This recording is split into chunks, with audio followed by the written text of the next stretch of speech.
우리 문화 가운데 독특한 문화가 있습니다. 뭐냐면 바로 새해를 맞이하는 우리들의 모습입니다.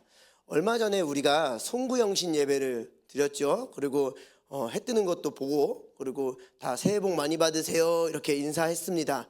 그런데 한 달이 지났어요. 근데 오늘 또 우리가 어떻게 인사합니까? 새해 복 많이 받으세요 이렇게 인사합니다. 참 이게 익숙한 것 같으면서도 곰곰이 생각해 보면 참 이게 특별한 은혜가 또 있는 것 같습니다. 왜냐하면 우리가 다시 결단하고 다시 다짐하고 다시 소망을 가질 수 있는 다시 한 번의 기회가 우리 가운데 있는 것 같기 때문입니다. 제가 1월부터 저도 이제 하나 결단을 했어요. 이제 아시는 분은 또 아실지 모르겠지만 제가 한 재작년에 이제 헬스를 시작해서 열심히 운동을 했습니다. 그래서 재작년에 자꾸 옛날 얘기해서 죄송합니다. 재작년에 몸무게가 16kg가 빠졌어요. 그래서 와 진짜 살 많이 빠졌네. 그런데 3달 만에 다시 회복이 됐습니다.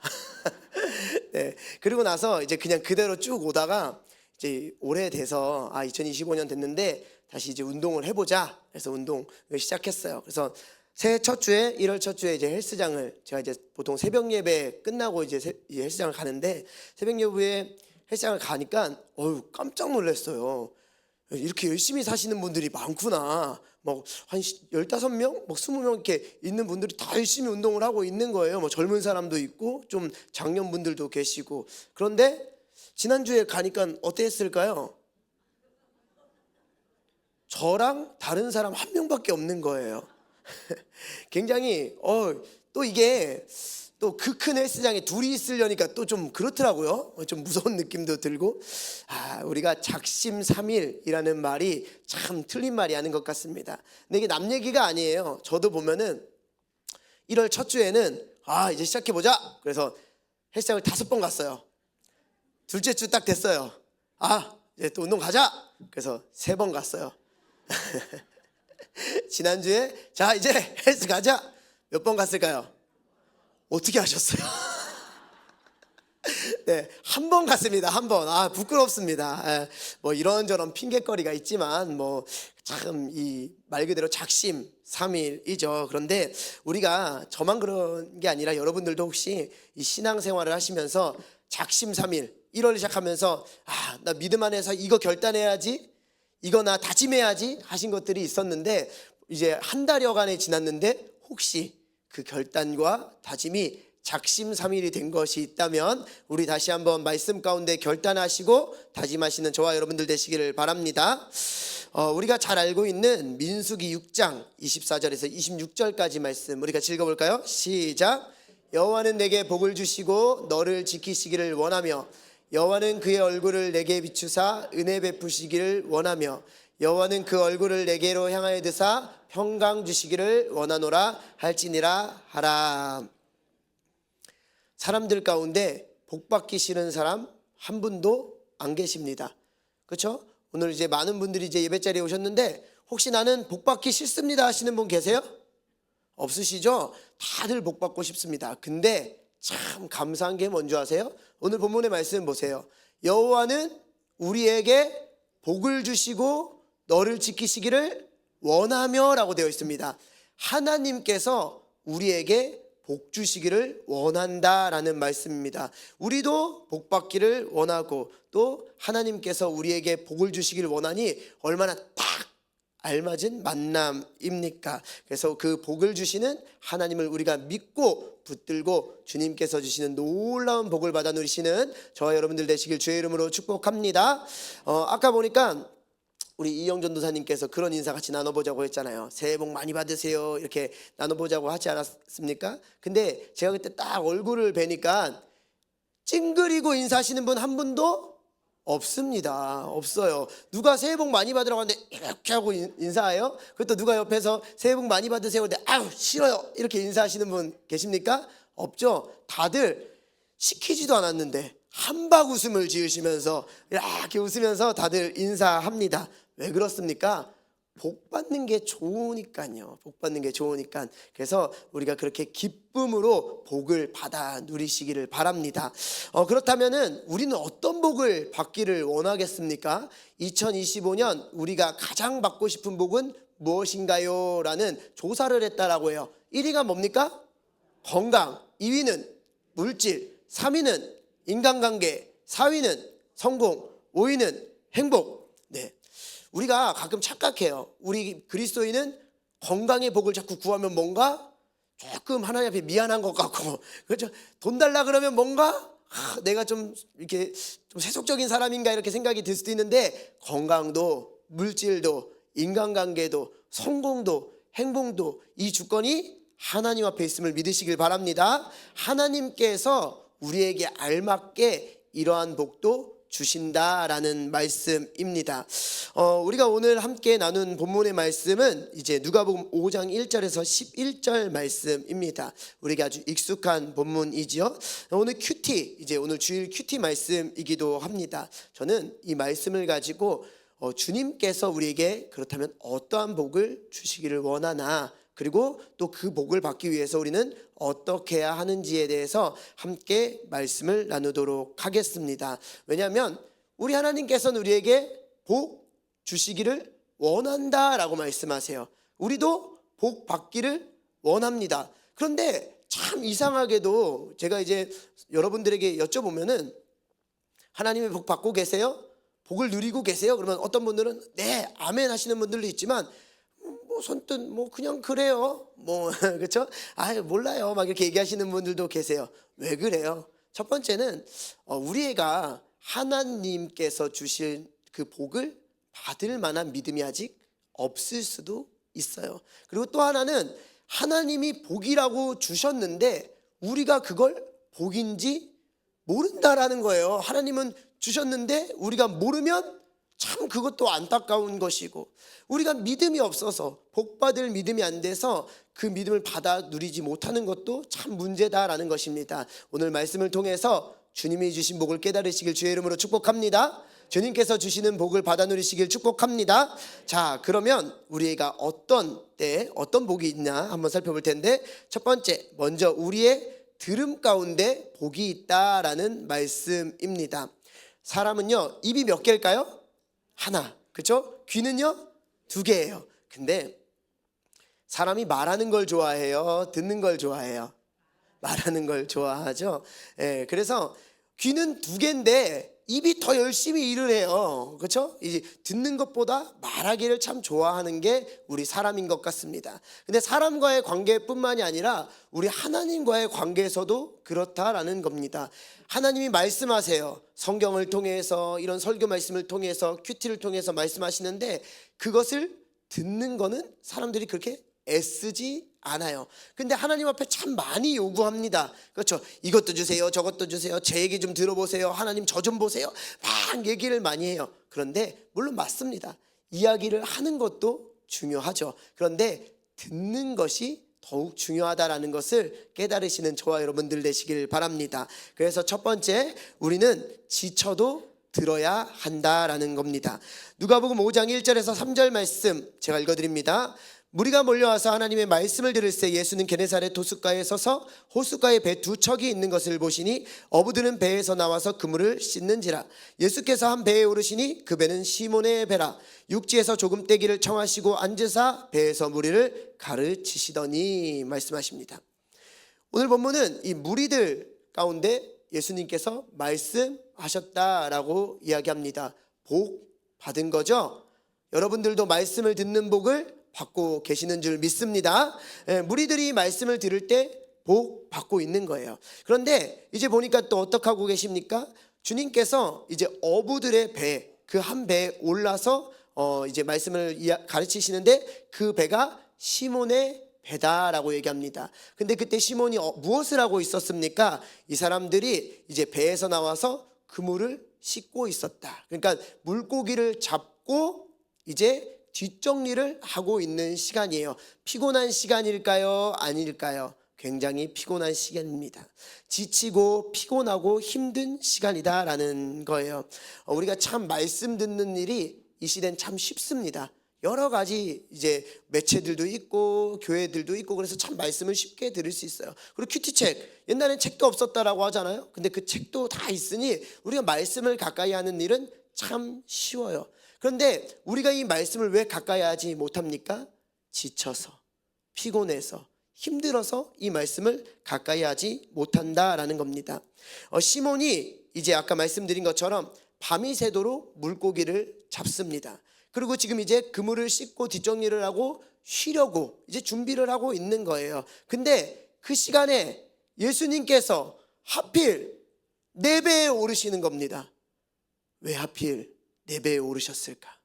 다른 배에 가서 좀 말씀하시지 왜 지치고 힘들고 이제 뒷정리하는 나 빨리 가서 집에서 쉬고 싶은데 내 배에 올라서 예수님은 말씀하실까? 이 생각을 할 수도 있다라는 겁니다. 저와 여러분들은 어떻습니까? 우리는 하나님의 말씀을 듣는데 피곤한데 오늘 목사님의 설교는 왜 이렇게 길까? 나 이렇게 힘든데 왜 자꾸 예배 가운데 말씀을 들으라고 할까? 왜 우리 교회는 자꾸 큐티하라고 할까? 왜 자꾸 이 큐티책을 매일매일 보면서 묵상하라고 할까? 나 피곤한데, 나 지쳐있는데 왜 그럴까? 이런 마음을 갖고 계시지는 않습니까? 그런데요, 예수님께서 시몬의 배에 올라서 말씀을 하셨고 시몬이 가까이서 그 말씀을 들었기 때문에 이 시몬 베드로의 인생은 바뀌었다라는 것을 여러분 기억하시길 바랍니다. 바뀌었다라는 건 불행함으로 바뀌었다라는 게 아니라 복을 받았다라는 겁니다. 이 베드로는 들음의 복을 받은 사람입니다. 지치고 힘들어도 주님의 말씀을 들을 때 우리에게 복이 있는 줄 믿으시길 바랍니다. 두 번째 보면은 우리는 바빠도 들어야 한다라는 거예요. 우리가 하나님의 말씀을 가까이 하지 못하는 이 2가지 큰 이유가 있죠. 하나, 피곤해서. 두 번째는 바빠서입니다. 피곤하고 바쁘다라는 핑계로 이 말씀을 가까이 하지 못한다라는 겁니다. 바빠서 예배도 못 드리고 바빠서 기도도 못하고 바빠서 하나님의 말씀도 가까이 하지 못한다라는 말씀입니다. 성경의 한 인물을 소개하고 싶습니다. 누가복음 10장 38절에서 40절 상반절까지 말씀인데요. 우리 같이 읽어볼까요? 시작. 그들이 길 갈 때에 예수께서 한 마을에 들어가심에 마르다라 이름하는 한 여자가 자기 집으로 영접하더라. 그에게 마리아라는 동생이 있어 주의 발치에 앉아 그의 말씀을 듣더니 마르다는 준비하는 일이 많아 마음이 분주한지라. 예수님이 길을 가고 계십니다. 너무나도 귀한 분이잖아요. 그러니까 마르다가 이제 예수님을 자기 집으로 모셔드리는 거예요. 최고의 대접을 하고 싶습니다. 최선의 노력을 하여서 예수님을 기쁘게 해드리고 싶은 거예요. 오늘 본문 말씀 보세요. 마르다는 그래서 준비하는 일이 많아서 마음이 어떻다고요? 분주한지라. 왜 분주해요? 열정이 있기 때문입니다. 왜 분주합니까? 열심이 있기 때문입니다. 열정과 열심이 있기 때문에 그는 마음이 분주합니다. 우리도 마찬가지입니다. 우리가 세상 삶을 살아가는데 우리는 바쁩니다. 왜냐하면 그 일을 잘하고 싶기 때문입니다. 열정을 갖고 열심을 내기 때문에 세상 일에 우리는 바쁩니다. 교회의 사역은 어떻습니까? 여러분들이 봉사하고 헌신하는 일은 어떻습니까? 설렁설렁 대충 하면 바쁠까요? 안 바쁠까요? 안 바쁩니다. 분주할까요? 안 분주할까요? 안 분주합니다. 그 마음에 열정이 있고 그 마음에 열심이 있고 그 마음에 최선을 다하고 싶은 마음이 있기 때문에 바쁜 거다라는 겁니다. 이 마음은 문제가 없어요. 근데 이 마르다는 마음이 분주해서 어떠한 일이 벌어지게 되는 줄 아십니까? 마음이 분주하니까 이제 오늘 읽지 않았지만 뒤에 말씀을 보면은 이런 내용들이 나와요. 마르다가 이렇게 얘기합니다. 예수님께, 예수님, 저 마리아 보고 저 바쁘니까 와서 저 좀 도와주라고 하세요 그러는 거야. 근데 마리아가 어디 있어요? 예수님 발치에 있어요. 자기가 말해도 마리아 들어요, 못 들어요? 들어요. 본인이 말해도 마리아가 들어요.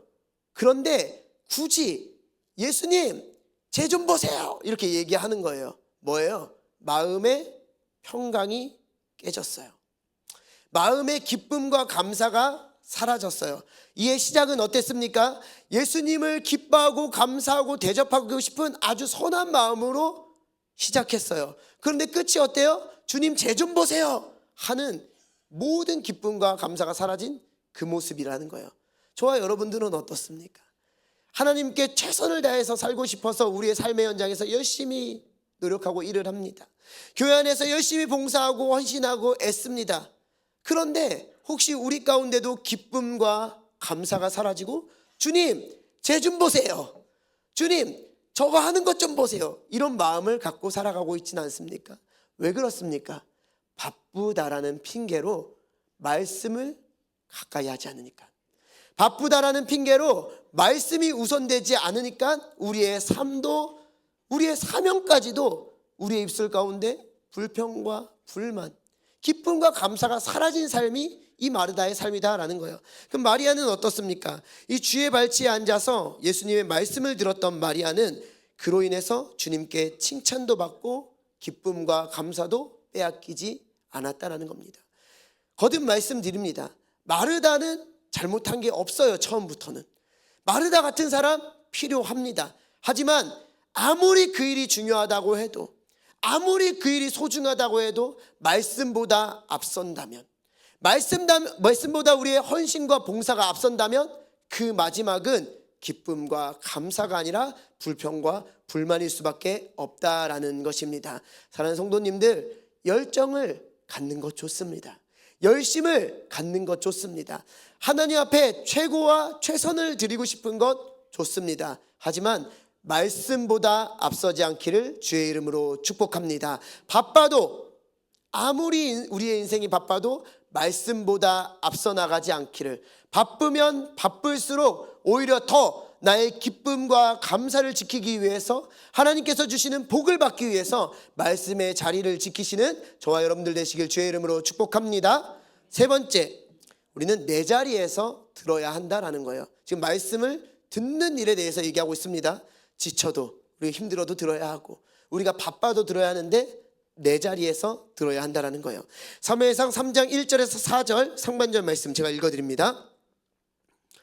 아이 사무엘이 엘리 앞에서 여호와를 섬길 때에는 여호와의 말씀이 희귀하여 이상이 흔히 보이지 않았더라. 엘리의 눈이 점점 어두워가서 잘 보지 못하는 그때 그가 자기 처소에 누웠고 하나님의 등불은 아직 꺼지지 아니하였으며 사무엘은 하나님의 궤 있는 여호와의 전안에 누웠더니 여호와께서 사무엘을 부르시는지라.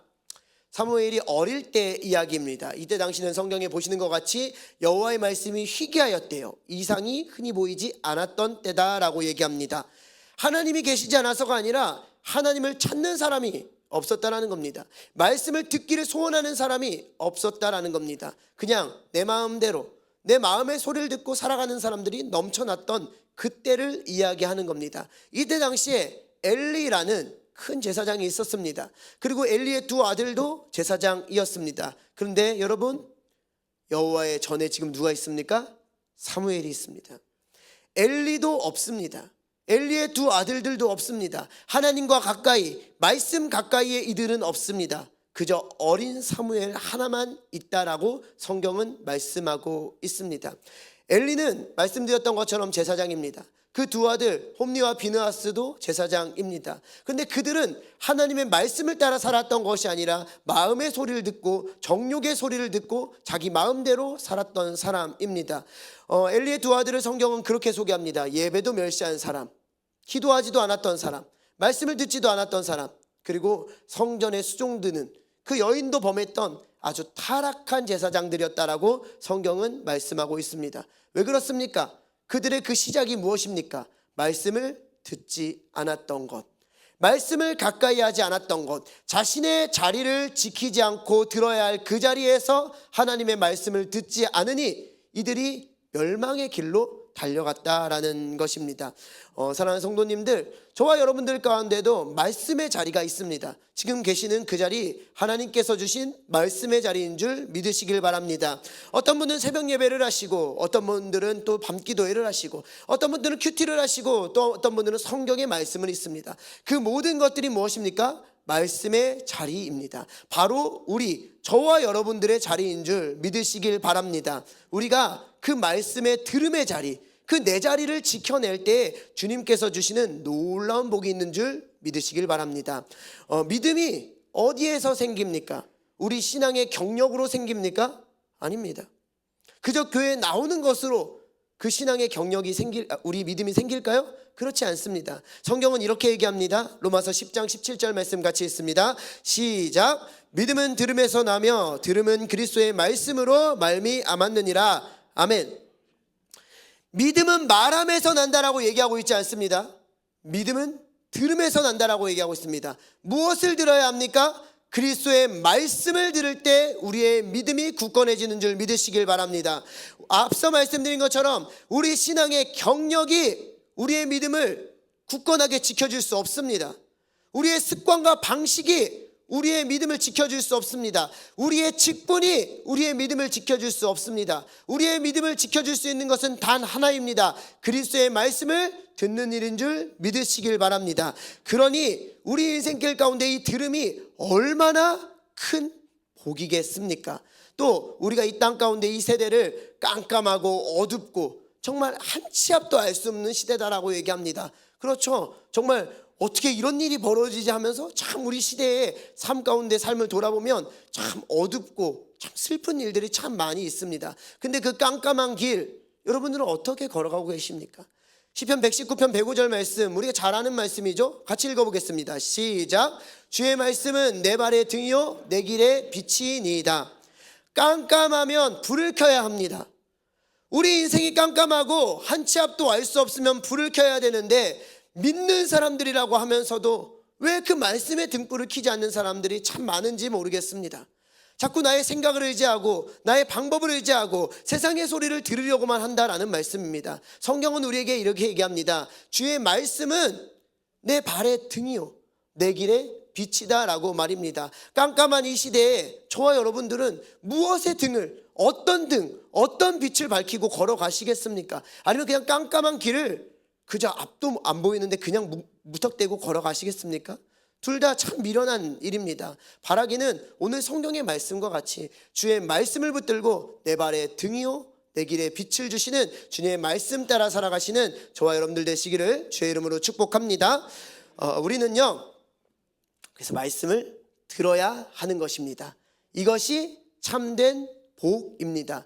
어떻게 우리가 말씀을 듣습니까? 지쳐도 들어야 합니다. 바빠도 들어야 합니다. 어떤 자리에서요? 내 자리에서 그 말씀을 들어야 합니다. 오늘 주의 말씀을 들을 때 주님께서 우리에게 놀라운 복을 내려주실 줄 믿습니다. 다음으로 우리의 순종 가운데 복이 있다라는 것입니다. 어려운 얘기를 자꾸 드려서 죄송합니다. 듣는 것 어렵지요? 어렵습니다. 근데 순종하는 일은 더 어렵습니다.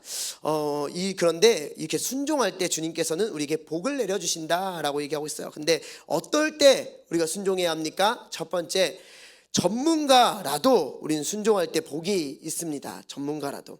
누가복음 5장 4절에서 7절 말씀 제가 읽어드릴게요. 말씀을 마치시고 시몬에게 이르시되 깊은 데로 가서 그물을 내려 고기를 잡으라. 시몬이 대답하여 이르되 선생님 우리들이 밤이 새도록 수고하였으되 잡은 것이 없지만은 말씀에 의지하여 내가 그물을 내리리다 하고 그렇게 하니 고기를 잡은 것이 심이 많아 그물이 찢어지는지라. 이에 다른 배에 있는 동무들에게 손짓하여 와서 도와달라 하니 그들이 와서 두 배의 채움에 잠기게 되었더라.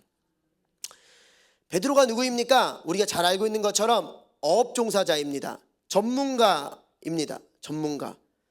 근데 비전문가인 예수님께서 와서 그러시는 거예요. 베드로야, 저 깊은 곳에 가서 그물 좀 던져라. 그러면 베드로가 이렇게 얘기할 수 있어요. 주님, 말은 그렇게 되는 것 같은데요, 모르셔서 그래요. 제가 이 일에는 전문가입니다.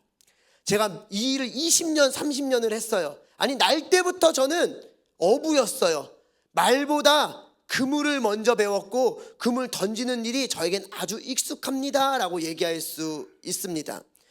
그런데 이가 어떻게 합니까? 순종합니다. 저와 여러분들은 어떻습니까? 주님 말씀에 순종한다라고 하는데 말씀은 그런데요, 모르셔서 그래요. 이 일은 제가 전문가입니다. 제 삶의 이 부분은 전문가라서요, 예수님 좀 가만히 좀 계셔보세요. 모르시면 좀 빠지세요. 이건 제가 하고 나중에 교회 가서 만나요. 이렇게 얘기하지 않습니까? 우스꽝스러운 얘기지만 우리가 얼마나 잘 그러는지 모르겠어요. 우리는 전문가라는 그런 참 완악함이 있습니다. 이 일은 내가 잘 알지. 나 이 일 하루 이틀 하는 거 아니야. 아유, 이렇게 하면 다 돼. 이런 마음이 우리에게 있다라는 것입니다. 우리는 경험과 지식이 우선입니까? 아니면 하나님의 말씀이 우선입니까? 하나님의 말씀이 우리의 삶 가운데 우선되어야 할 줄 믿습니다. 우리의 고집이 꺾어질 때, 말씀에 순종할 때 우리에게 하나님께서 놀라운 축복을 주신다라는 것입니다. 어떨 때는요, 예수님의 이 요구가 상식 밖의 요구였을지 모릅니다. 하지만 베드로가 이 상식 밖의 요구, 이 요구에도 그가 순종하였기 때문에 그가 어떤 복을 받게 됩니까? 만선의 축복을 받게 되는 줄 믿으시길 바랍니다. 그물이 찢어지는 그 놀라운 복을 받아 누리는 그런 베드로의 인생을 우리의 삶 가운데 이루어지기를 주의 이름으로 축복합니다. 근데 이 말씀이요, 베드로에게만 적용되면 안 되겠죠? 그렇죠? 제가 방금 축복해 드린 것처럼 우리의 삶에도 일어나야 된다는 거예요. 어떨 때 이제는 고집을 꺾어버리시길 바랍니다. 주님, 내가 전문가입니다. 이 말이 아니라 주님, 말씀하세요. 순종하겠습니다. 쟤는 전문가 아닙니다. 주님만이 전문가입니다 라고 고백하셔서 주님께서 주시는 만선의 축복, 그물이 찢어지는 축복이 저와 여러분들의 삶과 가정 가운데 넘쳐나시기를 주의 이름으로 축복합니다. 두 번째는 내 생각과 달라도 우리는 순종할 때 복이 있다라는 겁니다. 우리가 기도하죠. 참 간절히 기도합니다. 근데 기도할 때 우리가 어떻게 기도하는지 아십니까? 막 하나님 도와주세요, 막 이렇게 역사여 주십시오 이렇게 기도를 하는데 마음속에 이런 기대가 있어요. 하나님이 이렇게 역사하시겠지? 하나님이 이 사람 보내주시겠지? 이런 생각합니다. 근데 우리 생각대로 될 때가 많아요? 안 될 때가 많아요? 안 될 때가 많죠. 근데 왜 우리는 아직도 기도할 때 이렇게 하시겠지? 내 생각대로 하시겠지? 이런 마음을 주로 갖고 있느냐라는 말입니다. 열왕기하 5장 10절에서 14절 말씀 보니까요, 아람 장군 나아만의 이야기가 이렇게 기록되어 있는데요, 우리 함께 좀 길지만 읽어볼까요? 시작. 엘리사가 사자를 그에게 보내 이르되 너는 가서 요단강에 몸을 7번 씻으라. 네 살이 회복되어 깨끗하리라 하는지라. 나아만이 노하여 물러가며 이르되 내 생각에는 그가 내게로 나와 서서 그의 하나님 여호와의 이름을 부르고 그의 손을 그 부위에 흔들어 나병을 고칠까 하였도다. 다메섹강 아바나와 바르발은 이스라엘 모든 강물보다 낫지 아니하냐.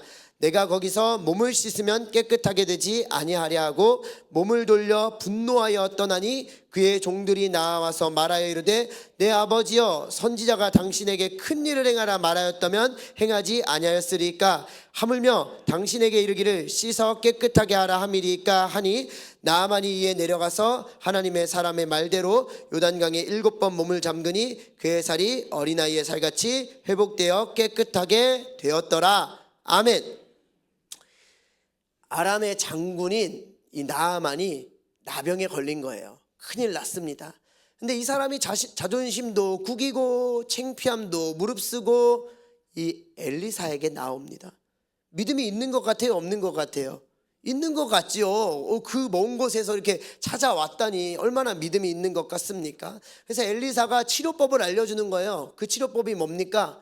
요단강에 가서 7번 몸을 담궈라. 어려워요? 쉬워요? 쉬워요. 이 사람이 여기까지 달려온 게 어려울까요? 요단강 가서 몸을 담그는 게 어려울까요? 달려온 게 더 어려운 거예요. 담그는 건 쉬운 겁니다. 근데 나아만 장군이 오늘 본문에 보니까 이렇게 얘기해요. 내 생각에는.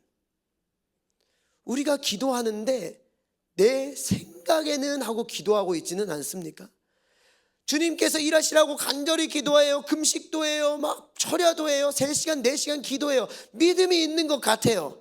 근데 우리가 내 생각에는 이렇게 하시겠지, 내 생각에는 저렇게 하시겠지. 근데 그 결과가 뭐예요? 그렇게 안 되니까 오늘 본문에 나아만이 분노하였다라고 얘기합니다. 내 생각에는 하고 기도하면 우리에게 뭐가 남아요? 분노가 남는 거예요. 주님께서 내 생각대로 안 해주시면 우리 가운데 분노만 남는다라는 것입니다. 내 생각이 앞서니까 어때요? 순종할 수 있어요, 없어요? 없어요. 순종할 수 없다라는 겁니다. 분노할 뿐입니다. 그런데 오늘 다행히도 그의 종들이 얘기하죠. 아유, 장군님 더 큰 일도 하셨을 텐데 이거 큰일 아닌 것 같은데 한번 해보시죠. 그러니까 나만이 이제 뒤늦게 순종합니다. 그러니까 어떤 일이 벌어집니까? 그의 살이 어린아이의 살같이 회복되어 깨끗하게 되었더라. 할렐루야 아멘. 할렐루야 아멘. 우리에게 이런 믿음이 있어야 된다는 겁니다. 우리가 기도하고 간구하고 막 붙드는데 하나님 앞에 내 생각에는 주님이 이렇게 역사해야 돼요. 내 생각에는 이렇게 해야 돼요. 그러니까 내가 순종을 할 수가 없다라는 거예요. 나만이 순종하니까 어린아이의 살같이 나았다라고 얘기합니다. 사랑하는 성도님들, 우리 내 생각보다 주님의 생각이 더 큼을 인정하시길 바랍니다. 그래서 내 생각이 앞서는 것이 아니라 주님께 순종하는 저와 여러분들 되시길 주의 이름으로 축복합니다. 그래서 올 한 해 우리 인생길 가운데 나병과 같은 문제가 있다면 어린아이의 살같이 깨끗하게 해지는 놀라운 역사가 일어나시기를 주의 이름으로 축복합니다. 세 번째는요, 우리가 어떻게 해요? 끝까지 순종할 때 복이 있다라는 것입니다. 뭐든지 끝까지 하는 일이 참 어려워요. 그렇죠? 끝까지 순종하는 일, 끝까지 충성하는 일, 끝까지 믿음을 지키고 승리하는 일이 참 어렵다라는 것입니다. 끝까지 순종한 사람 하면은 뭐 여러 사람이 있겠지만 저는 이 사람이 생각납니다. 창세기 6장 14절 상반절 그리고 22절 말씀 연달아 제가 읽어드려 볼게요. 너는 고페르 나무로 너를 위하여 방주를 만들되 노아가 그와 같이 하여 하나님이 자기에게 명하신 대로 다 준행하였더라. 아멘. 하나님이 노아에게 방주를 만들래요. 비올 기미도 보이지 않는데 그 방주의 크기가 길이가 약 135m 된다라고 합니다. 135m는 최소한이에요. 최소한 135m. 어느 정도냐면 축구장 길이보다 더 긴 거예요. 이 정도면 하나님이 노아를 괴롭히기 위해서 이런 일을 벌인 걸까요? 네. 그렇죠? 폭은 22.5m, 높이는 13.5m라고 합니다. 무지무지하게 크다라는 거예요. 뭐 이걸 외울 필요는 없지만 아주 크다라는 겁니다. 이 방주를 만드는데 몇 년이나 걸렸을까요? 뭐 학자마다 의견이 다릅니다. 뭐 어떤 사람은 80년, 어떤 사람은 100년, 어떤 사람은 120년 막 이렇게 얘기합니다. 근데 우리가 알잖아요. 하루 이틀 만에는 안 된다. 1, 2년 만에는 안 된다. 아주 오랜 시간 이것을 지어야 해요. 근데 노아가 어떻게 했습니까? 하나님이 자기에게 명하신 대로 다 준행하였더라. 아멘. 적당히 하지 않아요. 비도 안 오는데 그냥 뭐 한 135m 에이 줄여 한 2m만 만들고 높이 내 키만큼만 만들고 그냥 요만큼만 대충 흉내만 내지 하지 않았다라는 거예요. 그리고 오바해서 과하지도 않아요. 주님이 말씀하신 그대로 다 준행하였다라고 지금 이야기하고 있습니다. 언제까지요? 방주가 완성될 때까지. 방주가 완성될 때까지. 노아가 안 힘들었을까요? 힘들었을 거예요. 주변에서 비웃는 사람들도 있었을 것입니다. 멍청하다고 손가락질하는 사람도 있을 거예요. 이 창세기의 족보를 쭉 보다 보면은 노아보다 더 일찍 죽은 후손들도 있어요. 더 늦게 태어나서 일찍 죽은 사람들. 그러면 노아가 방주를 짓고 있는 걸 보다가 그 후손이 먼저 죽은 사람도 있어요. 회의감이 들지 않았겠습니까? 야, 내가 이거 언제까지 지어야 되지? 나 이러다가 그냥 끝나는 거 아니야? 이렇게 생각하는 사람도 있을 수 있어요. 근데 노아는 하나님의 말씀을 믿고 끝까지 순종했다라는 거예요. 그렇기 때문에 이 인생에 무슨 일이 일어납니까? 정말 그의 인생에 놀라운 구원의 역사가 일어나게 되는 줄 믿으시기를 바랍니다. 요한계시록 1장 3절 말씀해 보니까 이렇게 기록합니다. 같이 읽습니다. 시작. 이 예언의 말씀을 읽는 자와 듣는 자와 그 가운데에 기록된 것을 지키는 자는 복이 있나니 때가 가까움이라. 아멘. 우리 하나님의 복을 받기를 원한다고 하지 않았습니까? 어떤 사람이 복되대요? 지키는 자, 지키는 자, 읽는 자, 듣는 자, 그리고 기록한 것을 지키는 자에게 복이 있다라고 얘기하고 있습니다. 사랑하는 성도님들, 우리가 하나님의 말씀에 순종할 때 이 복을 받게 됩니다. 어떨 때요? 우리가 아무리 전문가라도 오래 하였어도 하나님 앞에 교만하지 말고 주님께 순종하는 저와 여러분들 되시길 바랍니다. 그리고 내 생각과 주님의 생각이 보통은 달라요. 주님의 생각이 훨씬 크십니다. 주님의 생각이 훨씬 더 깊습니다. 주님은 우리의 생각보다 더 크고 깊고 놀랍게 우리에게 좋은 것을 주시는 하나님입니다. 그래서 내 생각과 다를지라도 순종할 때 복이 있습니다. 그리고 끝까지 작심삼일이 아니라 끝까지 순종할 때 복이 있는 줄 믿으시길 바랍니다. 그래서 우리 올 한 해의 삶 가운데는 순종함으로 주님께서 주시는 놀라운 복이 넘치시기를 주의 이름으로 축복합니다. 우리 마지막으로 우리의 따라감 가운데 복이 있다라는 겁니다. 우리가 우리를 뭐라고 소개합니까? 그리스도인이라고 소개합니다. 그리스도인은 우리가 잘 알고 있는 것처럼 예수를 따라가는 사람, 그리스도를 따라가는 사람, 말씀을 따라가는 사람을 이야기합니다.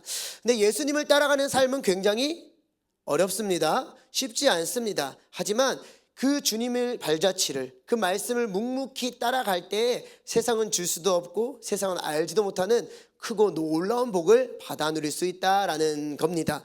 예수님을 따라가는 사람에게 어떠한 복이 있습니까? 첫 번째, 영혼을 취하는 복이 있다라는 겁니다. 누가복음 5장 8절에서 11절 말씀 제가 읽어드릴게요. 시몬 베드로가 이를 보고 예수의 무릎 아래에 엎드려 이르되 주여 나를 떠나소서 나는 죄인이로소이다 하니 이는 자기 및 자기와 함께 있는 모든 사람이 고기 잡힌 것으로 말미암아 놀랐고 세베대의 아들로서 시몬의 동업자인 야고보와 요한도 놀랐음이라. 예수께서 시몬에게 이르시되 무서워하지 말라. 이제후로는 네가 사람을 취하리라 하시니 그들이 배들을 육지에 대고 모든 것을 버려두고 예수를 따르니라. 아멘. 예수님께서 베드로에게 앞서 만선의 축복, 그물이 찢어지는 복을 주셨다라고 말씀을 드렸습니다. 근데 그 앞선 본문을 보면은요, 베드로의 장모가 열병에 걸린 본문이 나오죠. 근데 예수님께서 또 치유해 주시는 본문이 나와요. 어마어마한 복을 받은 것 아니겠습니까? 근데 사실요, 예수님이 이 앞에 이런 복을 주신 거는 더 큰 복이 있음을 이 베드로에게 알게 하시기 위함입니다. 이 복은 그러니까 에피타이저 같은 거예요. 메인 디시가 아니다라는 겁니다. 우리는 그런데 이렇게 뭔가 열병이 고쳐지고 또 이렇게 만선의 축복이 있고 이것이 메인 디시인 줄 알고 살아간다라는 겁니다. 오늘 이 베드로에게 예수님께서 주시고자 하는 메인 디시가 무엇입니까?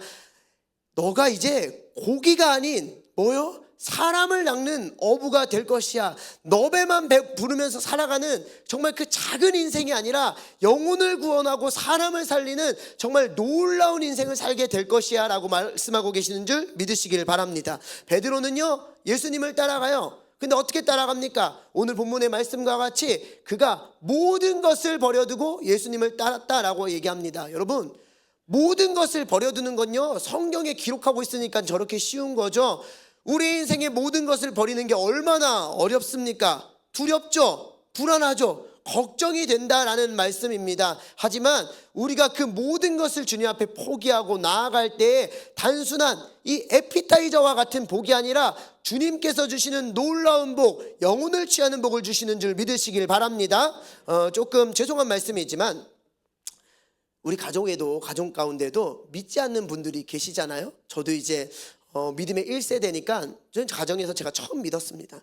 근데 이 믿음으로 사람들을 구원하는 일, 이 사람 낚는 어부가 되는 일, 우리 가정을 구원하는 일도 결코 쉽지가 않습니다. 내 모든 것을 포기해야 되는 거예요. 나의 자아도, 나의 욕심도, 나의 자존심도, 나의 어떤 감정도 포기하고 예수님이 가르치신 그 말씀 따라서 섬기고 사랑할 때 그 가정 가운데 놀라운 구원의 역사가 일어나는 줄 믿으시길 바랍니다. 그래서 올 한 해 주님께서 주시는 이런 놀라운 복, 우리 가정으로 비롯하여서 여러분들이 품고 있는 많은 영혼들이 구원받는 크고 놀라운 일들이 일어나시길 주의 이름으로 축복합니다.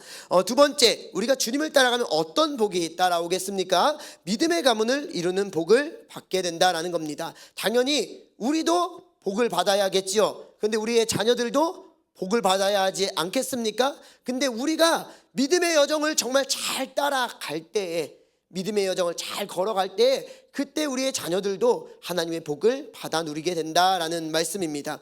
우리가 얼마 전에 큐티했던 룻기 말씀 보니까 이렇게 기록되어 있어요. 룻기 1장 14절 하반절 말씀과 16절 말씀을 제가 연달아 읽어드립니다.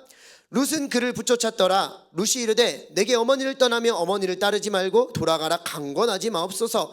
어머니께서 가시는 곳에 나도 가고 어머니께서 머무시는 곳에서 나도 머물겠나이다. 어머니의 백성이 나의 백성이 되고 어머니의 하나님이 나의 하나님이 되시리니. 나오미에게는 두 명의 이방 며느리가 있었어요.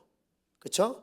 룻과 오르바라는 사람들입니다. 이제 나오미가 고향 땅 베들레헴으로 돌아가려고 합니다. 그러니까 이제 어떻게 보면 룻과 오르바가 굉장히 착한 며느리들이에요. 쫓아가겠다라고 얘기를 합니다. 근데 이제 이 나오미가 가라 막 이렇게 여러 가지 이유를 대면서 강권해서 이제 보냅니다. 그러니까 한 명의 며느리 이 오르바는 돌아가요. 돌아가는데 룻은 붙쫓았더라라고 얘기를 하고 있습니다. 붙쫓았다라는 것은 우리가 잘 알고 있는 것처럼 딱 달라붙었다라는 거예요. 그냥 그림으로 상상해 보자면 이 바짓가랭이를 붙들고 옷을 붙들고 안 돼요 어머니 하고 붙들었다라는 거예요. 근데 그 이유가 뭐예요? 뒤에 저 노란색 글씨 보시기 바랍니다. 어머니의 하나님이 나의 하나님이 되어야 하기 때문에 이제 그에게도 신앙이 생긴 거예요. 룻도 이제 믿음이 들어간 겁니다. 그러니 이 나오미도 붙들고 하나님도 붙들고 그 길을 가겠다라고 지금 이 룻이 이야기하고 있다라는 것입니다. 어머니께서 가시는 곳에 나도 가고 어머니께서 머무시는 곳에서 나도 머물겠나이다. 어머니의 백성이 나의 백성이 되고 어머니의 하나님이 나의 하나님이 되시리니. 아멘. 근데 이 고백이요 쉬운 고백이 아닙니다. 자신의 모압 땅을 버려야 되는 거예요. 자신이 자라고 그동안 컸던 그 장소, 자신의 친했던 사람들이 있고 자신의 재산이 있고 자신이 정말 안전함을 보장받을 수 있던 그 모압 땅을 떠나서 이 베들레헴으로 가야 되는 겁니다. 룻이요 베들레헴 가면 어떤 취급을 받을지 모르지 않아요. 무시당하고 핍박당하고 사람 취급 못 받을 걸 알았다라는 겁니다. 알지만 그는 그 길을 포기할 수가 없는 거예요. 왜요? 하나님을 믿었기 때문에, 하나님을 붙들기를 결단했기 때문에 그 룻은 그 길을 걸어간다라는 것입니다. 그러고 나서 룻이 어떤 축복을 받습니까? 룻이 믿음의 가문을 이루는 복을 받게 되는 줄 믿으시길 바랍니다. 룻의 가문을 통해서, 정말 룻을 통해서 예수 그리스도께서 이 땅 가운데 오시지 않습니까? 어떨 때요? 모든 것을 포기하고 주님을 따를 때에 그런 놀라운 축복을 받게 되는 줄 믿으시길 바랍니다. 말씀을 맺습니다. 우리 사랑하는 성도님들께서는 2025년에는 우리 하나님께서 주시는 놀라운 복을 받아 누리시길 주의 이름으로 축복합니다. 그냥 복이 아니라 하나님께서 주시는 복, 하나님이 우리에게 허락하시는 복을 받아 누리시기를 바랍니다. 거저되지 않습니다. 오늘 말씀 가운데 말씀드렸죠. 우리 육신이 고단할 때도, 우리가 지치고 피곤할 때도, 또 우리가 바쁠 때라도 주님께서 그 주신 그 자리를 지키면서 우리는 말씀을 들어야 합니다. 그때 주님께서 우리에게 복을 주십니다. 그리고요 참 순종하는 일 어렵지요. 근데 어떨 때 순종해야 됩니까? 내가 잘 알 때도, 내가 너무나도 잘 알고 전문가일 때도 우리는 주님 말씀에 순종해야 됩니다. 그리고 내 생각과 달라도, 근데 문제는 뭐예요? 주로 내 생각과 달라요. 주로 내 생각과 다릅니다. 하지만 내 생각과 다를지라도 주님 말씀을 붙들고 내가 순종하고 갈 때에 앞서 말씀드린 것처럼 나병이 나아서 정말 새살이 돋아나는 것처럼 우리 인생길 가운데도 새 인생, 축복의 인생이 돋아나게 되는 줄 믿으시길 바랍니다. 그리고 그 길을 작심삼일이 아니라 끝까지 걸어가시길 바랍니다. 끝까지 갈 때 주님께서 주시는 놀라운 복이 있습니다. 사랑하는 성도님들, 우리가 여러 가지 복을 얻기를 원합니다. 하지만 주님께서 우리에게 주시고자 하는 복, 제가 두 가지 복을 소개해드렸죠. 영혼을 취하는 복, 그리고 믿음의 가문을 이루게 되는 복. 여러분, 사실 이 복보다 더 중요한 복이 어디 있습니까? 이것보다 더 큰 복이 어디 있겠습니까? 아무리 건강해도, 아무리 물질이 많아도, 아무리 성공해도, 우리가 아무리 행복해도, 아무리 인간관계가 좋을지라도 예수님이 없다면, 우리가 지옥 간다면, 우리의 믿음의 가문이 이루어지지 않는다면 우리가 복받았다라고 얘기할 수 있겠습니까? 우리가 그것을 붙드는 것이 참된 복인 줄 믿으시길 바랍니다.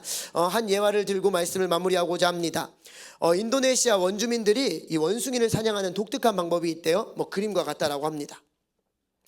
나무에 큰 옹이나 아니면 큰 야자 열매 가운데 구멍을 이렇게 뚫는대요.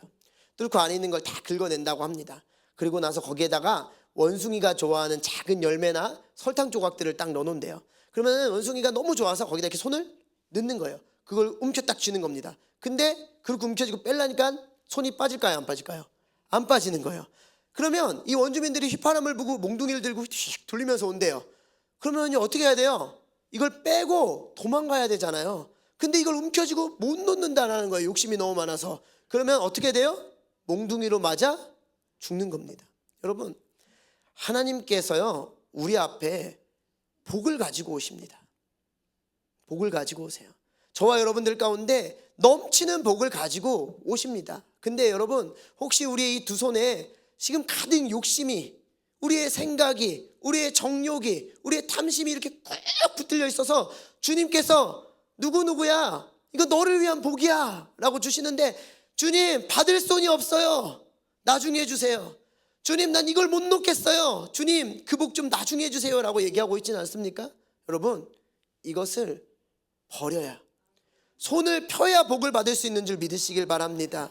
베드로가 모든 것을 버렸듯이, 룻이 자신의 땅을 버리고 갔듯이, 그 길을 걸어갔듯이, 어떻게 보면 모든 것을 놓는 건 미련하게 보일 수 있어요. 모든 것을 놓는 건 참 바보 같아 보일 수 있습니다. 하지만 놓을 때 그곳 가운데 우리가 상상하지도 못하고 생각지도 못한 주님께서 놀라운 복을 허락하는 줄 믿으시길 바랍니다. 그래서 우리 이제 또한 다시 새로운 새해가 시작되는데, 두 손 가득 있는 걸 내려놓으시고 주님께서 주시는 놀라운 복을 받아 내리시는 우리 가정들, 우리의 삶들, 우리 귀한 삼강교회가 되시기를 주의 이름으로 간절히 축복합니다. 함께 기도하시겠습니다.